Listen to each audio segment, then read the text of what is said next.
Oji is more than a seed. It is life, it is unity, it is a sacred bond between the living, the ancestors, and the divine. Oji Igbo, Kola Akumanada, is the true Kola of ritual. Unlike Gworo, it has many cotyledons, each holding deep meaning. The Igbo say, Onyenyere Agbara Oji ga enye ya miri o ga eji eloya. To offer Oji is to offer life itself. A Kola with one cotyledon belongs to the ancestors. 2 is forbidden, 3 is for the brave, 4 is Udo Nangozi, peace and blessing, 5 is fertility, 6 is communion with the departed.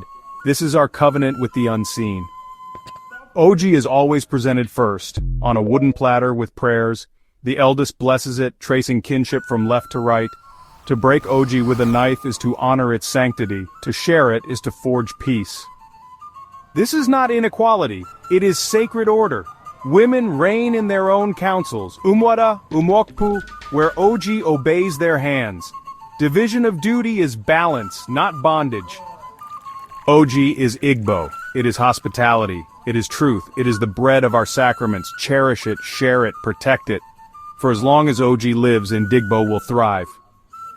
This platform is a sacred space for our traditions. Every Ndigbo shares this heritage. Engage with respect, follow, share, and let the world hear our story.